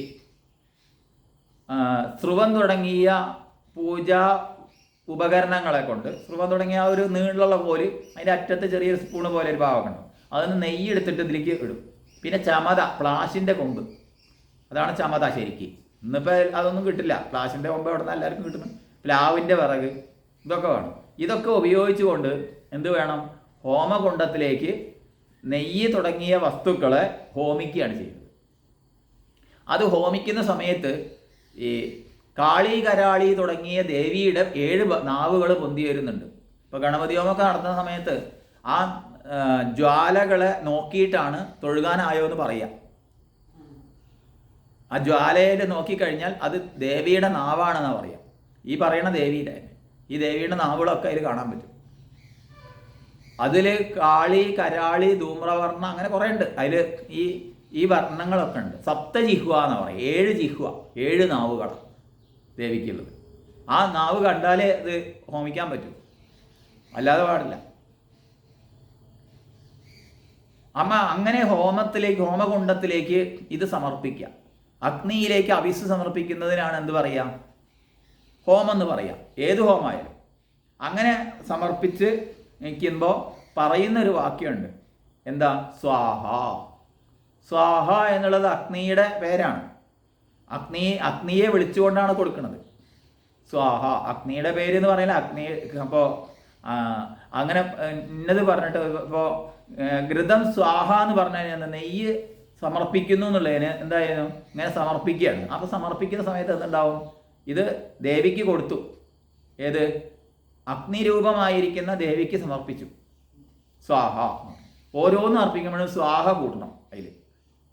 അതേ സമയത്ത് അതേ അഗ്നിയെ തന്നെയാണ് പിതൃകർമ്മങ്ങളിൽ സ്വധ എന്നാ പറയുക. അപ്പോൾ പിതൃകർമ്മം ചെയ്യുമ്പോൾ എന്താ ചെയ്യുക? നിത്യം ചെയ്യേണ്ടതാണ് പിതൃകർമ്മം. നിത്യം ചെയ്യുന്ന പിതൃകർമ്മത്തിൽ സ്വധ എന്നാണ് അതിൽ ഉച്ചരിക്കുന്നത്. സ്വധ എന്ന് പറഞ്ഞാൽ എന്താ? പിതൃഭ്യോ സ്വധ, അതാണ് മന്ത്രം, പൊതുവായുള്ള മന്ത്രം. പിന്നെ കുറേ ഉണ്ട്. അതിൽ പിതൃഭ്യോ സ്വധ എന്ന് പറഞ്ഞിട്ട് കയ്യിൽ കുറച്ച് വെള്ളം എടുത്തിട്ട് ഈ രണ്ട് വിരലിൻ്റെ ഇടയിൽ കൂടെ ആ വെള്ളം പുറമേക്ക് കളഞ്ഞാൽ അത് പിതൃകർമ്മം ചെയ്യുന്നതിനായി. അപ്പോൾ പിതൃകർമ്മങ്ങൾ ചെയ്യാൻ സ്വധ എന്നും അതുപോലെ തന്നെ മറ്റ് ഹോമങ്ങൾ ചെയ്യാൻ സ്വാഹ എന്നുമാണ് ഉച്ചരിക്കുക. അപ്പോൾ ഈ പറഞ്ഞ രണ്ടും ഏതാണ്? ഇത് രണ്ടും ദേവിയാണ്. അപ്പോൾ അല്ലയോ ദേവി, സ്വാഹയുടെ സമ്യക്കാകും വണ്ണമുള്ള ഉച്ചാരണം കൊണ്ട് സകല യജ്ഞങ്ങളിലും സമസ്ത സുരസമൂഹവും തൃപ്തിയെ പ്രാപിക്കുന്നു. അപ്പോഴാണ് തൃപ്തിയെ പ്രാപിക്കുന്നത്. അപ്പോൾ ഹോമം ചെയ്യുമ്പോൾ സ്വാഹ എന്ന് ഉച്ചരിച്ചാലേ എന്തുണ്ടാവുള്ളൂ? ദേവി തൃപ്തയാവുള്ളൂ. ദേവീൻ്റെ പേര് വിളിക്കണ്ടേ? അപ്പോഴേ അത് വിളിക്കുള്ളൂ. പേര് വിളിക്കാതെ ആർക്കെങ്കിലും കൊടുത്തിട്ട് കാര്യമില്ലല്ലോ, ആ ആളെ വിളിക്കണ്ടേ. അങ്ങനെ സ്വാഹ എന്ന് പറഞ്ഞാൽ ദേവി സ്വീകരിക്കും. ഏത്? യജ്ഞങ്ങളിലെ ദേവി സ്വീകരിക്കും. സ്വധ എന്ന് പറഞ്ഞാൽ പിതൃലോകത്തുള്ള ദേവി സ്വീകരിക്കും. രണ്ടും വ്യത്യാസമുണ്ട്. ഇത് രണ്ടും വാസ്തവത്തിൽ ആരാണ്? പ്രസിദ്ധയായ സ്വാഹയും പ്രസിദ്ധയായ സ്വധയും ദേവി തന്നെ, ഒരേ ഒരു ദേവി തന്നെയാണ്. പിതൃകർമ്മങ്ങളിൽ ദേവിയെ സ്വധ എന്ന് ഉച്ചരിക്കുന്നതും അതുപോലെ തന്നെ യാതൊരു സ്വാഹയുടെ ഉച്ചാരണം കൊണ്ട് നിശേഷ ദേവഗണങ്ങളും തൃപ്തിയെ പ്രാപിക്കുന്നു. ആ സ്വാഹ ദേവി തന്നെയാണ്, സ്വധയും ദേവി തന്നെയാണ്. അത് ഹേതുവായിട്ടാണത്രേ പിതൃകർമ്മങ്ങളിൽ ദേവി സ്വധ എന്ന് ഉച്ചരിക്കപ്പെടുന്നത്. അപ്പോൾ അല്ലയോ ദേവി, സകല മഖങ്ങളിലും, മഖം എന്ന് പറഞ്ഞാൽ യജ്ഞം, യാഗം, അതിൽ യജ്ഞബുക്കുകളായിരിക്കുന്ന സമസ്ത വിബുധന്മാരും യാതൊരു സ്വാഹയുടെ ഉച്ചാരണം കൊണ്ട് തൃപ്തിയെ പ്രാപിക്കുന്നുവോ ആ പ്രസിദ്ധയായ സ്വാഹ ദേവി തന്നെയാകുന്നു എന്ന് മനസ്സിലാക്കിയിട്ട് വേണം ചെയ്യാൻ. പക്ഷെ പേര് വ്യത്യാസമുണ്ട്. ഓരോ സന്ദർഭത്തിലും പേര് വ്യത്യാസമുണ്ട്. ഒരേ ആളെ തന്നെയാണ് നമ്മൾ എന്ത് ചെയ്യുന്നത്? മക്കളെ അമ്മ എന്ന് വിളിക്കുന്നത്. അങ്ങനെ അല്ലേ? അങ്ങനെ വ്യത്യസ്ത ഭാവങ്ങളുണ്ട്. അതേപോലെ തന്നെ ഓരോ യജ്ഞം ചെയ്യുമ്പോഴും അതിൻ്റേതായ പറയപ്പെട്ട നാമങ്ങളെ ഉച്ചരിച്ചു കൊണ്ടാണ് ചെയ്യുന്നത്. അപ്പോൾ സ്വാഹ പിതൃയജ്ഞങ്ങളിൽ പിതൃശ്രാദ്ധം ചെയ്യുന്ന ജനങ്ങളാൽ പിതൃഗണങ്ങൾക്ക് തൃപ്തി ഹേതുവായി ഉച്ചരിക്കപ്പെടുന്ന സ്വധയും ദേവി തന്നെയാണ്. യാ മുക്തിഹേതുരവിചിന്യ മഹാവ്രതാത്വം അഭ്യസ്യസേ സുനിയതേന്ദ്രിയയദ്വസാരൈ മോക്ഷാർത്തിഭിർമുനിഭിരസ്തമസ്തദോഷൈർ വിദ്യാസി സാ ഭഗവതി പരമാഹി ദേവി. യാ മുക്തിഹേതുരവിചിന്യ മഹാവ്രതാത്വം അഭ്യസ്യസേ സുനിയതേന്ദ്രിയ തത്വസാരൈ മോക്ഷാർത്തിഭിർമുനിഭിരസ്തമസ്തദോഷൈർ വിദ്യാസി സാ ഭഗവതി പരമാഹി ദേവി. ഇപ്പോൾ പറയുകയാണ്, അല്ലയോ ദേവി, രാഗാദി സമസ്ത ദോഷങ്ങളും, രാഗം തുടങ്ങിയ സമസ്ത ദോഷങ്ങളും നശിച്ചവരായി ജിതേന്ദ്രിയന്മാരായി ബ്രഹ്മതത്വം സാരമായുള്ളവരായി മോക്ഷാർത്ഥികളായിരിക്കുന്ന മുനിമാരാൽ യാതൊരു വിദ്യ അഭ്യസിക്കപ്പെടുന്നുവോ മോക്ഷത്തിന് കാരണമായി വിചാരിക്കുവാൻ പാടില്ലാത്ത മഹാവ്രതങ്ങളോട് കൂടിയതായി ബ്രഹ്മവിഷയമായി പ്രകൃഷ്ടമായിരിക്കുന്ന ആ വിദ്യ ദേവി തന്നെയാകുന്നു. അപ്പോൾ വിഷയയായി സാ വിദ്യായ വിമുക്തയെ എന്ന വചനമനുസരിച്ച് അത്യുത്കൃഷ്ടയായി അനുഷ്ഠിക്കാൻ പാടില്ലാത്ത മഹാവ്രതങ്ങളോട് കൂടിയവളായിരിക്കുന്ന ആ പ്രസിദ്ധയായ വിദ്യ ദേവിയാകുന്നു. എന്തുകൊണ്ടെന്നാൽ രാഗാദി ദോഷങ്ങൾ അശേഷം നശിച്ചവരായി നല്ലവണ്ണം വശീകരിക്കപ്പെട്ട ഇന്ദ്രിയങ്ങളോട് കൂടിയവരും ബ്രഹ്മം തന്നെ സാരം എന്ന് നിശ്ചയിച്ചിരിക്കുന്നവരുമായി മോക്ഷേച്ഛുക്കളായിരിക്കുന്ന മനന തൽപരന്മാരായവർ പിന്നെയും പിന്നെയും നിന്തിരുവടി നിധിധ്യാസം ചെയ്യപ്പെടുന്നു. അതെങ്ങനെയാന്ന് വെച്ചാൽ അത്യുത്കൃഷ്ടയായി അനുഷ്ഠിക്കാൻ പാടില്ലാത്ത മഹാവ്രതങ്ങളോടുകൂടി ആരായിരിക്കുന്നത്, അത് ശാസ്ത്രത്തിൽ ആഴ്ന്നിറങ്ങിയ ആളുകൾ. അങ്ങനെയുള്ളവർ എന്ത് ചെയ്യുന്നു, അവർ അഹിംസ, സത്യനിഷ്ഠ, മോഷ്ടിക്കാതിരിക്കുക, വിഷയസുഖത്യാഗം, പരദ്രവ്യകാംക്ഷ കൂടാതിരിക്കുക, ഈ ഗുണങ്ങളെ സാർവത്രികമായി ജാതി ദേശകാല ഭേദങ്ങളോട് കൂടാതെ അനുഷ്ഠിക്കുന്നതാണ് മഹാവ്രതം. അപ്പോൾ മഹാവ്രതം ചെയ്യുന്നവർ മറ്റുള്ളത് അവർ ചെയ്യാൻ പാടില്ല. മഹാവ്രതം ചെയ്യുന്നവരാരാ? ഒരു ബ്രഹ്മചാരി, അങ്ങനെയുള്ള ആൾക്കാർ. അഹിംസ, സന്യാസിയുടെ അല്ലെങ്കിൽ ബ്രഹ്മചാരിയുടെ മുഖ്യമായതാണ് അഹിംസോ പരമോ ധർമ്മം. അവർക്ക് ഹിംസ ചെയ്യാനാവില്ല. എന്നാൽ ഗൃഹസ്ഥാശ്രമത്തെ സംബന്ധിച്ച് അവശ്യ ഹിംസ വേണ്ടി വരും. ഹിംസ ചെയ്യാതിരിക്കാൻ പറ്റില്ല. പിന്നെ സത്യനിഷ്ഠ, അവർ നുണ പറയാൻ തുടങ്ങിയാൽ പിന്നെ ആരുടെ നിന്നാണ് നമ്മൾ സത്യം കേൾക്കുക? അതുകൊണ്ട് സത്യവാക്കുകളിലാണ് അവർ തല പോയാലും നുണ പറയില്ല എന്നാ വെപ്പ്. എന്താ കാരണം എന്ന് വെച്ച് കഴിഞ്ഞാൽ, സാധാരണ ഗൃഹസ്ഥാശ്രമിയെ സംബന്ധിച്ച് ഭാര്യയ്ക്ക് വേണ്ടി നുണ പറയേണ്ടി വരും, മക്കൾക്ക് വേണ്ടി നുണ പറയേണ്ടി വരും, ഭർത്താവിന് വേണ്ടി നുണ പറയേണ്ടി വരും. നുണ പറയാനുള്ള സാഹചര്യം ധാരാളമുണ്ട്. എന്നാൽ ഒരു ബ്രഹ്മചാരിയെ സംബന്ധിച്ചോ സന്യാസിയെ സംബന്ധിച്ചോ അയാൾക്ക് വേണ്ടി മാത്രം പറയാതിരുന്നാൽ മതി. അപ്പോൾ സാഹചര്യം കൂടുതലായ ഗൃഹസ്ഥാശ്രമിക്കാണ്. അപ്പോൾ അങ്ങനെയുള്ള ഒരു മഹാനിഷ്ഠ കൈവരിച്ചവർ പിന്നെ മോഷ്ടിക്കാതിരിക്കുക, അന്യൻ്റെ മുതൽ അറിയാതെ പോലും എടുക്കാതിരിക്കുക, വിഷയസുഖത്യാഗം, പരദ്രവ്യകാംക്ഷ കൂടാതിരിക്കുക, മറ്റുള്ളവരുടെ വസ്തുവകളിൽ താല്പര്യമില്ലാതിരിക്കുക, ഈ ഗുണങ്ങളെ സാർവത്രികമായി ജാതി ദേശ കാല ഭേദങ്ങളോട് കൂടാതെ, അവിടെ ജാതിയെന്നോ ദേശമെന്നോ കാലമെന്നോ ഭേദങ്ങളോട് കൂടാതെ എല്ലാ കാലത്തും അനുഷ്ഠിക്കുന്നതാ എന്ന് പറയുന്ന പേരാണ് മഹാവ്രതം. അപ്പോൾ മഹാവ്രതം അനുഷ്ഠിക്കുന്നവരാണ് ആര്? തത്വജ്ഞാനികൾ. അതായത് ഇങ്ങനെയുള്ള ആൾക്കാർ. അവർ മറ്റ് വിഷയത്തിൽ ചെയ്യാൻ പറ്റില്ല. കാരണം അവർ ദേവിയെ ആ അർത്ഥത്തിൽ വേണം കാണാൻ. ജ്ഞാനാദേവതു കൈവല്യം എന്ന പ്രമാണം അനുസരിച്ച് മോക്ഷത്തിന് കാരണം ജ്ഞാനരൂപിണിയായ ആ വിദ്യ തന്നെ.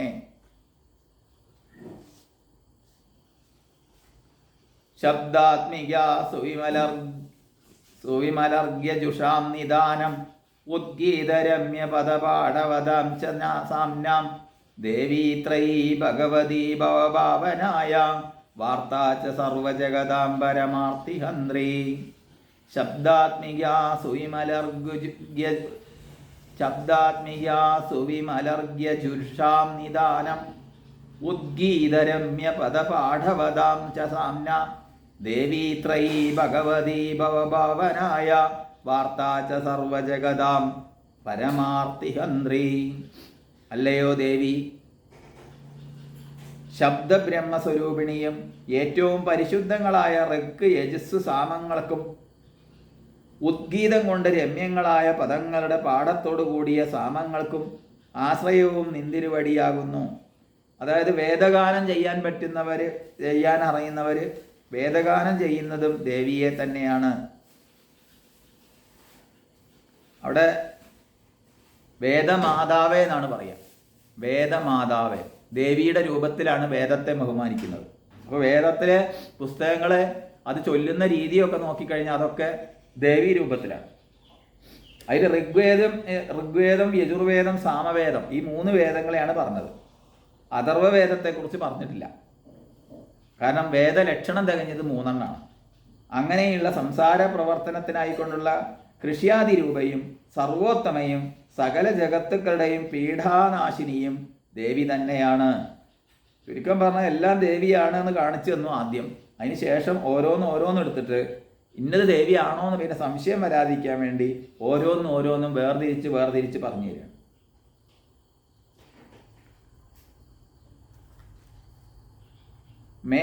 മേധാസി ദേവി വിദിതാഖില ശാസ്ത്രസാര. ഇത് സാധാരണ നമ്മൾ അമ്പലത്തിലൊക്കെ പാട്ട് വയ്ക്കുമ്പോൾ കേൾക്കുന്നതാ. മേധാസി ദേവി വിദിതാഖില ശാസ്ത്രസാര ദുർഗാസി ദുർഗഭവസാഗര നൗരസംഗ ശ്രീകൈടഭാരി ഹൃദയൈകൃതാദിവാസ ഗൗരീത്വമേവ ശശിമൗലികൃത പ്രതിഷ്ഠാം. മേധാസി ദേവി വിദിതാഖില ശാസ്ത്രസാര ദുർഗാസി ദുർഗഭവസാഗരനൗരസംഗ ശ്രീകൈടഭാരി ഹൃദയൈക കൃതാദിവാസ ഗൗരീ ത്വമേവ ശശിമൗലികൃത പ്രതിഷ്ഠ. അല്ലയോ ദേവി, നിന്തിരുവടി അറിയപ്പെട്ടിരിക്കുന്ന എല്ലാ ശാസ്ത്രതത്വങ്ങളോടും കൂടിയ ധരിക്കുന്നതിന് സാമർഥ്യമുള്ള ബുദ്ധിയായും കടക്കാൻ പാടില്ലാത്തതായ സംസാര സമുദ്രത്തിനൊരു തോണിയായിട്ട് അദ്വിതീയയായിരിക്കുന്ന ദുർഗയായും ഭവിക്കുന്നു. വിഷ്ണുവിൻ്റെ മാറിടത്തിൽ വസിക്കുന്ന ലക്ഷ്മി ദേവിയും ചന്ദ്രശേഖരനായ പരമേശ്വരൻ ഇരിക്കുന്ന പാർവതി ദേവിയും ദേവി തന്നെ.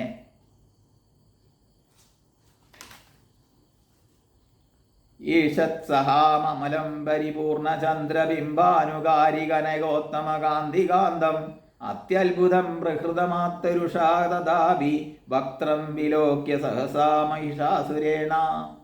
ഈഷത്സഹാസമലം പരിപൂർണ ചന്ദ്രബിംബാനുകാരി കനകോത്തമ കാന്തികാന്തം അത്യത്ഭുതം പ്രഹൃതമാത്തരുഷാദാഭി വക്ത്രം വിലോക്യ സഹസാ മഹിഷാസുരേണ.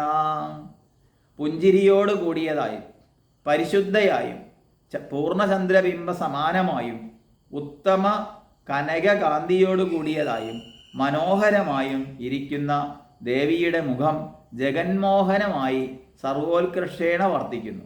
അപ്രകാരമായിരുന്നിട്ടും ദേവിയുടെ മുഖകമലത്തെ കണ്ടിട്ട് അതിവേഗത്തിൽ കോപത്തോടു കൂടിയവനായ മഹിഷാസുരൻ പ്രഹരിച്ചു. ഇത് അത്യാശ്ചര്യമാകുന്നു. ദേവിയുടെ നേരെ നോക്കാൻ തന്നെ സാധ്യമല്ല, അത്രയും തേജസ്സാണ് ദേവിയുടെ. അങ്ങനെയുള്ള ദേവിയോട് മഹിഷാസുരൻ ദേവിയെ പ്രഹരിച്ചു എന്നുള്ളത് ഒരു അത്ഭുതം തന്നെയാണ്. അപ്പോൾ മഹിഷാസുരൻ്റെ കഴിവ് ഇപ്പം എത്രയാ? അതേപോലെ തന്നെ ദേവിയുടെ കഴിവ് പോലെ തന്നെ മഹിഷാസുരൻ്റെ കഴിവും രണ്ടും ദുഷ്ടതയും അതേപോലെ നല്ലതും ഒരേപോലെ പരസ്പരം യുദ്ധം ചെയ്യുക ചെയ്തത്. ആസുരീയ ശക്തിയും ദേവീയ ശക്തിയും ഒരേപോലെയാണ് വരുന്നത്. അത് ഒന്ന് താഴെ ഒന്ന് മേലെ ഒന്നും അല്ല. ദേവിയുടെ ഈ തേജസ് ഇരിക്കുന്ന ഈ ശക്തിയൊക്കെ കണ്ടിട്ടും മഹിഷാസുരൻ ആ ദേവിയെ പ്രഹരിച്ചു. ആ പ്രഹരിച്ചു എന്ന് പറഞ്ഞാൽ അതിനർത്ഥം അത് അത്ര മോശമൊന്നുമല്ല. ശക്തി അസുരശക്തി മോശമൊന്നുമല്ല, നല്ല ശക്തിയാണ്. ദൃഷ്ട്വാതു ദേവി കുപിതം ഭൃഗുടീകരാളം ഉദ്യച്ച ശാങ്ക സദൃശച്ച വിയന്ന സദ്യ പ്രാണാൻ മുമോജ മഹിഷസ്തദീവ ചിത്രം കൈർജീവ്യദേഹി കുപിതാന്തകദർശനേന. ദൃഷ്ട്വാതു ദേവി കുപിതം ഭൃഗുടീകരാളം ഉദ്യശ്ച ശാങ്ക സദൃശച്ച വിയന്ന സദ്യ പ്രാണാൻ മുമോജ മഹിഷസ്തദീവ ചിത്രം കൈർജീവ്യദേഹി കുപിതാന്തകദർശനേന. അല്ലയോ ദേവി, കോപത്തോടു കൂടിയതും വളഞ്ഞ പുരികക്കൊടികളെ കൊണ്ട് ഭയങ്കരവും ഉദിച്ചുയരുന്ന രക്തവർണ്ണമുള്ള ചന്ദ്രബിംബത്തിൻ്റെ ശോഭയോട് കൂടിയതുമായ ദേവിയുടെ മുഖത്തെ കണ്ടിട്ടും മഹിഷാസുരൻ ഉടനെ പ്രാണങ്ങളെ ഉപേക്ഷിക്കാത്തത് അത്യാശ്ചര്യം തന്നെ. അപ്പം ദേവിയെ പ്രഹരിച്ചു എന്ന് മാത്രമല്ല, മഹിഷാസുരൻ ഈ ദേവിയുടെ ഭാവത്തെ കണ്ടിട്ട് പിന്നെയും ജീവിച്ചിരുന്നു എന്നുള്ളത് അതും വലിയ ആശ്ചര്യം തന്നെ. കാണുമ്പോഴേക്ക് തന്നെ ആ കോപിച്ചിരിക്കുന്ന ഭാവം കണ്ടാൽ തന്നെ എന്തുണ്ടാവും? ദേവിയുടെ അടുത്തേക്ക് അടുക്കാൻ സാധിക്കില്ല, ആള് മരിച്ചു പോകും. അത്രയും ഭീകരമാണ് ദേവിയുടെ രൂപം. അപ്പം അങ്ങനെയുള്ള അന്തകനെ കണ്ടാൽ ആരെ കൊണ്ട് ജീവിക്കുവാൻ കഴിയും? ആരെക്കൊണ്ടും കഴിയില്ല എന്ന് പറയാം. ദേവി പ്രസീത പരമാഭവതി ഭവായ സദ്യോ വിനാശയസി കോപവതി കുലാനി വിജ്ഞാതമേതധുനൈവ തതസ്തമേദം നീതം ബലം സുവിപുലം മഹിഷാസുരസ്യ. സുവിപുലം ബലം പറയാ. അല്ലയോ ദേവി, പ്രസന്നയായി ഭവിച്ചാൽ, ദേവി പ്രസാദിച്ചാൽ ഉടനെ കുലാഭിവൃദ്ധിയെ ഉണ്ടാക്കുന്നു. കോപിച്ചാലോ തൽക്ഷണം വംശനാശം വരുത്തുകയും ചെയ്യുന്നു. ഇത് മഹിഷാസുരൻ്റെ വലുതായ സൈന്യം നശിച്ചതിൽ നിന്നും നമുക്ക് മനസ്സിലാക്കാൻ സാധിക്കും. അപ്പോൾ ദേവി കോപിച്ചാൽ എന്തായി? തൽക്ഷണം വിനാശം. ദേവി ക്ഷിപ്രപ്രസാദിയും ക്ഷിപ്രകോപിയുമാണ് ദേവി. പ്രസാദിച്ചാലോ എല്ലാ ഐശ്വര്യങ്ങളും ഉണ്ടാവും. അപ്പോൾ ദേവിയെ പ്രസാദിപ്പിച്ചാൽ എല്ലാ അനുഗ്രഹവും ഉണ്ടാവും. ദേവി കോപിച്ചാൽ വംശം തന്നെ നശിച്ചു പോകും. അതാണ് ഈ വലുതായ സൈന്യം നശിച്ചതിൽ നിന്ന് നമ്മൾ പഠിക്കേണ്ട പാഠം. തേ സമ്മതാ ജനപദേഷു ധനാനി തേഷാം തേഷാം യശാംസി നജസീദതി ധർമ്മവർഗ ധന്യാസ്തയേവ നിവൃതാത്മജ വൃത്യധാര യേഷാം സദാഭ്യുദയത ഭവതി പ്രസന്ന തേ സമ്മദാ ജനപദേഷു ധനാനി തേഷാം യശാംസി നജ സീദതി ധർമ്മവർഗ ധന്യാസ്തയേവ നിവൃതാത്മജ വൃത്യധാര യേഷാം സദാഭ്യുദയത ഭവതി പ്രസന്ന. അല്ലയോ ദേവി, എല്ലായ്പ്പോഴും അഭിവൃദ്ധിയെ കൊടുക്കുന്ന ദേവി ചിലർക്ക് പ്രസന്നയായി ഭവിക്കുന്നുവോ? ചിലർക്ക് എന്താ പ്രസന്നയായി ഭവിക്കുന്നത്? ലോകത്തിൽ സജ്ജന സമ്മതന്മാരും ധനികന്മാരും കീർത്തിമാന്മാരും ക്ഷയിക്കാത്ത ധർമാദി പുരുഷാർത്ഥങ്ങളോട് കൂടിയവരും പുണ്യവാന്മാരും വിനീതന്മാരായ പുത്ര ഭൃത്യ കളത്രങ്ങളോട് കൂടിയവരും അവർ തന്നെയാകുന്നു. അപ്പം അങ്ങനെയുള്ളവർക്ക് എന്തുകൊണ്ടാണ് ദേവി പ്രസന്നയാവാത്തത് എന്നുള്ള ചോദ്യം. അപ്പോൾ പറയണം, അഖില ജനസമ്മതന്മാരായ സൽപുരുഷന്മാർ, അല്ലയോ ദേവി, സകല മനോരഥങ്ങളെയും കൊടുക്കുന്നവളായിട്ട് ചിലർക്ക് പ്രസന്നയായി ഭവിക്കുന്നുവോ? അല്ലയോ ദേവി, നിന്തിരുവടി ആർക്ക് പ്രസന്നയായി ഭവിക്കുന്നുവോ അവർക്കു തന്നെ ധനങ്ങൾ ഉണ്ടാകുന്നു, അവർക്കു തന്നെ കീർത്തികളും ഉണ്ടാകുന്നു. അല്ലയോ ദേവി, ദേവിയുടെ സദാഭ്യുദയായിട്ട് ആർക്ക് പ്രസന്നയായി ഭവിക്കുന്നുവോ അവർക്കു തന്നെ ബന്ധുവർഗങ്ങളും കൂടി ദുഃഖിക്കാത്തവരായിരുന്നു. അപ്പോൾ ദേവിയുടെ അനുഗ്രഹം, ദേവിയെ സ്തുതിച്ചുകൊണ്ട് ദേവിയുടെ അനുഗ്രഹമുള്ളവർക്ക് ഒരിക്കലും അങ്ങനെ വരില്ല എന്നാണ് പറയുന്നത്, സമർത്ഥിക്കുന്നത്. കാരണം ദേവി പ്രസന്നയായാൽ, ദേവിയെ പ്രസന്നയാക്കിയാൽ അവർക്ക് ബന്ധുവർഗവും അതുപോലെ തന്നെ ധനവും അതുപോലെ തന്നെ കീർത്തിയും എല്ലാം ഉണ്ടാകുന്നു.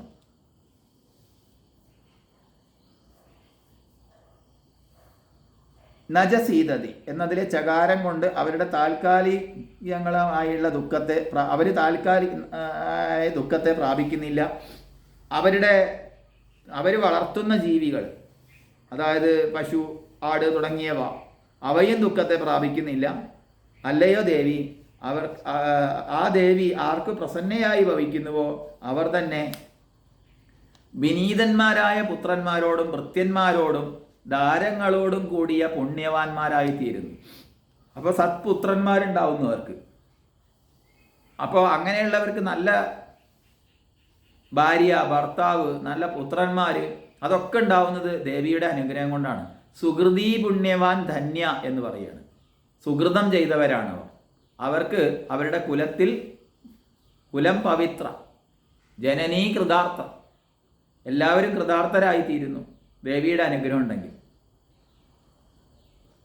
ശ്രീദേവിയുടെ അനുഗ്രഹം കൊണ്ട് അങ്ങനെയുള്ള ഭക്തന്മാർക്ക് മേൽപ്പറഞ്ഞ ഗുണങ്ങളെല്ലാം ഉണ്ടാകുന്നു. ഇനിയിപ്പോൾ ഇതിൽ പറയാൻ പോകുന്നുണ്ട്, എങ്ങനെയാപ്പോൾ ഈ അനുഗ്രഹം വാങ്ങുക? ധർമ്മ്യാണി ദേവി സകലാനി സദൈവ അത്യാദൃത പ്രതിദിനം സുഹൃതീകരോതി സ്വർഗം പ്രയാതി ച തതോ ഭവതി പ്രസാദാത് ലോകത്രയേ വിഫലദാനനുദേവിതേന. ധർമ്മ്യാണി ദേവി സകലാനി സദൈവ കർമാണി അത്യാദൃത പ്രതിദിനം സുഹൃതീകരോതി സ്വർഗം പ്രയാതി ച തതോ ഭവതി പ്രസാദാത് ലോകത്രയേ വിഫലദാനനുദേവിതേന.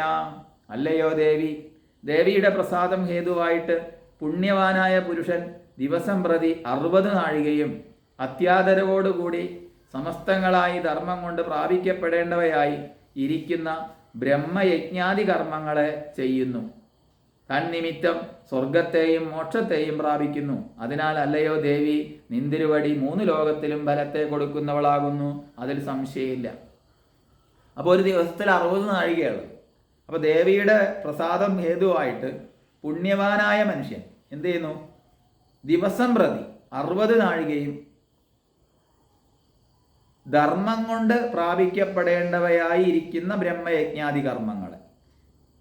ബ്രഹ്മയജ്ഞാദി കർമ്മങ്ങൾ എന്ന് പറയുമ്പോൾ പഞ്ചമഹായജ്ഞങ്ങൾ: അധ്യാപനം, ബ്രഹ്മയജ്ഞം, പിതൃയജ്ഞസ്തു തർപ്പണം, ദൈവോ ഹോമോ ബലിർബൗദ്ധോ നൃയജ്ഞോ അതിഥി പൂജനം. ഇതാണ് ഒരു ഗൃഹസ്ഥാശ്രമി അനുഷ്ഠിക്കേണ്ട 5 യജ്ഞങ്ങൾ.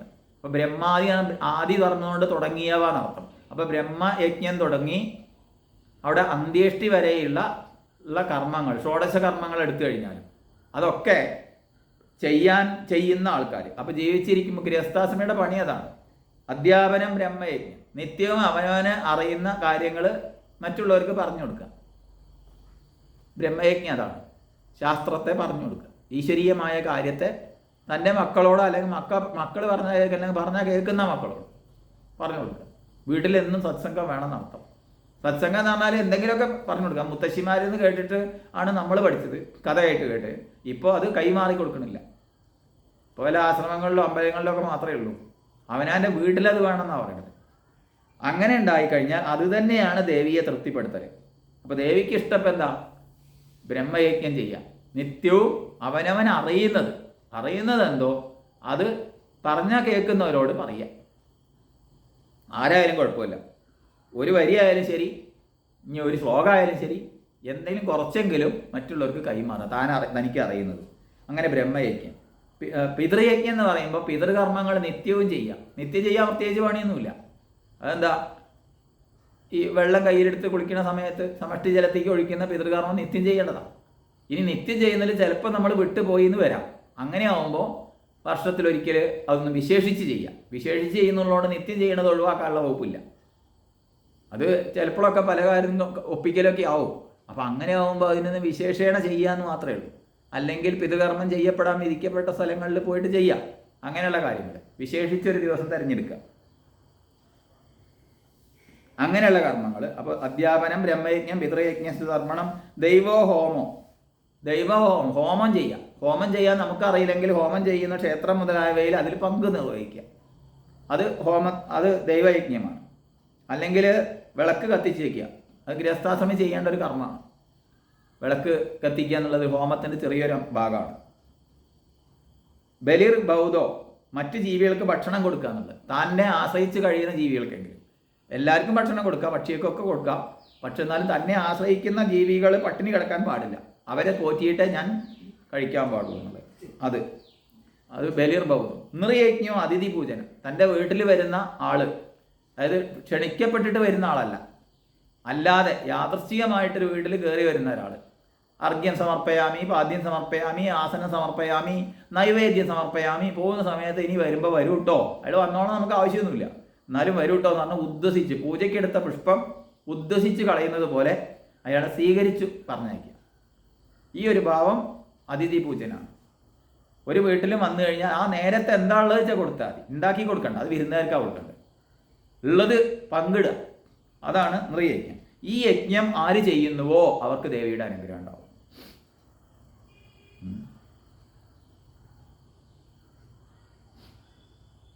അവർക്ക് ഫലത്തെ കൊടുക്കുന്നവളാകുന്നു, സംശയമില്ല പറഞ്ഞിക്കുക, ഉറപ്പിച്ച് പറഞ്ഞിക്കുക. അപ്പോൾ അതിൽ ഐഹികമായ ബലം സൽക്കർമാചരണവും സ്വർഗബലം സുഖാനുഭവവും. ഐഹികമായ ബലം അങ്ങനെ ചെയ്താലെന്നുണ്ട്. ഐഹികം ഇവിടെയുള്ള ബലം എന്താണ്? ഒരു ബലമല്ല ഉള്ളത്. അങ്ങനെ ചെയ്യുന്നവർക്ക് ഇവിടെയുള്ള ബലമുണ്ട്. ഇവിടെ തന്നെ നല്ല കാര്യങ്ങൾ കിട്ടാനുണ്ട്, നല്ല ഐശ്വര്യം വരുന്നുണ്ട്. പിന്നെ അവർ ആ സൽക്കർമാചരണം കൊണ്ട് സ്വർഗബലം കിട്ടും. എന്താ സ്വർഗബലം? മരിച്ചു പോയിട്ട് എന്നുള്ള അർത്ഥത്തിലല്ല, നല്ല സുഖത്തിൽ ജീവിക്കാൻ പറ്റും അവർക്ക്. സുഖം എന്ന് പറഞ്ഞാൽ ദുഃഖമില്ലാത്ത, ഏത് ദുഃഖം വരട്ടെ സുഖമായിട്ട് സമാധാനമായിട്ട് ജീവിക്കാൻ പറ്റും. പിന്നെ മോക്ഷഫലം എന്നുള്ള പരമമായ ഫലവും അവർക്ക് ലഭിക്കും. അവർക്കുള്ളതാണ് മോക്ഷം, മുക്തി, നിത്യാനന്ദവും ലഭിക്കും. ദുർഗേ സ്മൃതാ ഹരസി ഭീതിമശേഷജന്തോ സ്വസ്ഥൈ സ്മൃതാ മതിമതീവ ശുഭാദദാസി ദാരിദ്ര്യ ദുഃഖഭയഹാരിണികാ സ്വധന്യ സർവോപകാരകരണായ സദാർദ്രചിത്താ. ദുർഗേ സ്മൃതാ ഹരസി ഭീതിമശേഷജന്തോ സ്വസ്ഥൈ സ്മൃതാ മതീവ ശുഭാദദാസി ദാരിദ്ര്യ ദുഃഖ ഭയഹാരിണികാ സ്വധന്യ സർവോപകാരകരണായ സദാർദ്രചിത്ത. അല്ലയോ ദേവി, സങ്കടത്തിൽ നിന്തിരുവടിയെ സ്മരിച്ചാൽ സകല ജന്തുക്കളുടെയും ഭയത്തെ നശിപ്പിക്കുന്നു. ഭയമില്ലാത്തവരാൽ സ്മരിക്കപ്പെട്ടാൽ ശുദ്ധയായ ബുദ്ധിയെ കൊടുക്കുന്നു. അപ്പോൾ ആരാണോ ഭയം കൊണ്ട് ദേവിയെ ഓർമ്മിക്കുന്നത്, ദേവിയെ സ്തുതിക്കുന്നത്, അവർക്ക് ഭയത്തെ ഇല്ലാതാക്കുന്നു. അവർക്ക് ഭയം ഇല്ലാതാക്കുന്നു. ഭയത്തോടു കൂടി പേടിയുള്ളവർക്ക് എന്തുണ്ട്, പേടി ഇല്ലാതാക്കുന്നു ദേവി. അവരെന്താണോ ആവശ്യം അതാ കൊടുക്കുന്നത്.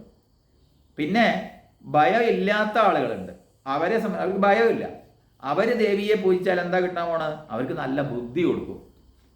ദാരിദ്ര്യ ദുഃഖ ഭയത്തെ നശിപ്പിക്കുന്ന അല്ലയോ ദേവി. ദാരിദ്ര്യം, ദുഃഖം, ഭയം ഇതിനെ നശിപ്പിക്കുന്ന ആളാണ് ദേവി.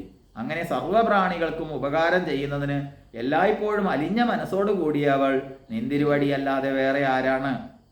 അപ്പൊ ദേവി അല്ലാതെ വേറെ ആരാണ് സർവ്വപ്രാണികൾക്കും ഉപകാരം ചെയ്യുന്നത്? ഇനി എന്താ പറയണത്? ദേവിയുടെ മന്ത്രം ജപിക്കുക, അവിടുത്തെ ധ്യാനിക്കുക. എന്താണ് ദേവിയെ സ്തുതിക്കൽ എന്ന് പറയുന്നത്? ദേവിയുടെ മന്ത്രം ജപിക്കുക, അവിടുത്തെ ധ്യാനിക്കുക, അവയെ നമിക്കുക മുതലായവയ്ക്കുള്ള ശ്രദ്ധയെ കൊടുക്കുന്നു. അല്ലയോ ദാരിദ്ര്യ ദുഃഖം കൊണ്ടുള്ള ഭയത്തെ നശിപ്പിക്കുന്ന ദേവി, എല്ലാ ഭക്തന്മാരിലും അഭക്തന്മാരിലും ഉദാസീനന്മാരിലും ശത്രുക്കളിൽ കൂടിയും ഉപകാരം ചെയ്യുന്നതിന് എല്ലായ്പ്പോഴും അലിഞ്ഞ മനസ്സോട് കൂടിയവൾ ദേവിയെ വിട്ടു വേറെ ആരാണുള്ളത്? ആരുമില്ല എന്ന് താല്പര്യം. അപ്പൊ ശത്രുക്കളാണെങ്കിൽ പോലും, ശത്രുഭാവമുള്ളവരാണെങ്കിൽ പോലും അവർക്ക് ദേവിയുടെ അനുഗ്രഹം ഉണ്ടാവും. എങ്ങനെ? ദേവിയുടെ മന്ത്രം ജപിച്ചാൽ, ദേവിയെ ധ്യാനിച്ചാൽ. അതുപോലെ അങ്ങനെ അതുകൊണ്ട് എന്താ പറയണത്? ഏബിർഹതൈർജഗതുപൈതി സുഖം തദൈതേ കുർവന്തു നാമ നരകായ ചിരായ പാപം സംഗ്രാമ മൃത്യുമധിഗമ്യ ദിവം പ്രയാന്തു മത്തേതിനൂനമഹിതാൻ വിനിഹംസി ദേവി. അല്ലയോ ദേവി, ഈ മഹിഷാസുരാദികൾ ഹനിക്കപ്പെട്ടിട്ട് ലോകം സുഖത്തെ പ്രാപിക്കട്ടെ. അപ്രകാരം കുഷ്ഠാദി മഹാവ്യാധി പ്രധാനമായ നരകത്തിനായിക്കൊണ്ട് വളരെ കാലം ഇവർ പാപം ചെയ്യാതിരിക്കട്ടെ. ഈ അസുരന്മാർ യുദ്ധത്തിൽ മരിച്ചിട്ട് സ്വർഗത്തെ പ്രാപിക്കട്ടെ. ദേവിയുടെ ഇങ്ങനെ വിചാരിച്ചിട്ട് ശത്രുക്കളെ ഹനിക്കുന്നു നിശ്ചയം. അപ്പോൾ ഏതാണ് പാപങ്ങളിൽപ്പെട്ടത് ഏതൊക്കെയാ? അവിടെ പറയുകയാണ്, കുഷ്ഠാദി മഹാവ്യാധി. കുഷ്ഠം തുടങ്ങിയ മാറാരോഗങ്ങൾ അവർക്ക് പിടിക്കുന്നില്ല. രോഗം പിടിക്കില്ല എന്ന് പറഞ്ഞിട്ടില്ല. കുഷ്ഠം തുടങ്ങിയ മാറാരോഗങ്ങളിൽ അവർ പാപം ചെയ്തവർക്ക് വരുന്നത് അങ്ങനെയാണ്, മഹാപാപം വരുന്നത്.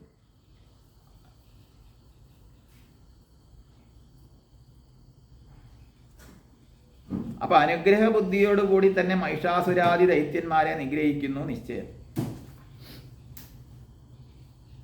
ദൃഷ്ടൈവ കിം ന ഭവതി പ്രകരോതി ഭസ്മ സർവാസുരാനരിഷുത പ്രഹിണോഷി ശസ്ത്രം ലോകാൻ പ്രയാന്തുരിഭവോഭിഃ ശസ്ത്രപൂത ഇത്തം മതിർഭവതി ദേശു സാധി. ദൃഷ്ടൈവ കിം ന ഭവതി പ്രകരോതി ഭസ്മ സർവാസുരാനരിഷു യത് പ്രഹിണോഷി ശസ്ത്രം ലോകാൻ പ്രയാന്തുരിഭവോ ഹി ശസ്ത്രപൂത ഇത്തം മതിർഭവതി ദേശു സാധി. അല്ലയോ ദേവി, ദേവിക്ക് ദർശനമാത്രയാൽ തന്നെ സകല അസുരന്മാരെയും ഭസ്മമാക്കി ചെയ്യാൻ കഴിയുമെന്നിരിക്കെ അങ്ങനെ ചെയ്യാതെ അവരിൽ ആയുധത്തെ പ്രയോഗിക്കുന്നത് ശത്രുക്കളും ആയുധമേറ്റ് ശുദ്ധരായിട്ട് സ്വർഗാദി ലോകങ്ങളെ പ്രാപിക്കട്ടെ എന്നുള്ള ദേവിയുടെ അനുഗ്രഹ ബുദ്ധി ആ ശത്രുക്കളിലും കൂടി ഭവിക്കുന്നത് കൊണ്ടാണ്. അപ്പോൾ ഒരാൾക്ക് ഒരു ദേവി വിചാരിച്ചാൽ അസുരനെ പെട്ടെന്ന് ഭസ്മാക്കാൻ പറ്റും. പെട്ടെന്ന് ഭസ്മാക്കാത്തത് എന്താ? അത് അവർ മനസ്സിലാക്കട്ടെ എന്ന് വിചാരിച്ചിട്ടാണ്. മനസ്സിലാക്കിയിട്ട് അവർ പുണ്യം നേടട്ടെ, പാപം അങ്ങനെ പോട്ടെ, ഒരു വീണ്ടും വിചാരം ഉണ്ടാവട്ടെ വിചാരിച്ചിട്ടാണ് ദേവി യുദ്ധം ചെയ്യാൻ പോയത്. അല്ലെങ്കിൽ ദേവിക്ക് യുദ്ധം ചെയ്യേണ്ട ആവശ്യമൊന്നും ഇല്ല.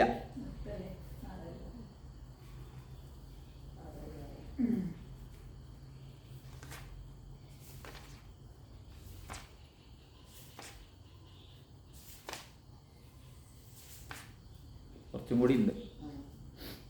ഇനി 18 ശ്ലോകങ്ങളായി.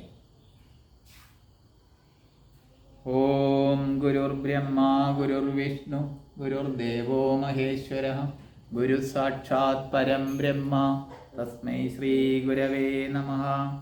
ഓം സർവമംഗളമംഗല്യേ ശിവേ സർവാർത്ഥസാധികേ ശരണ്യേ ത്രയംബകേ ഗൗരി നാരായണി നമോസ്തുതേ.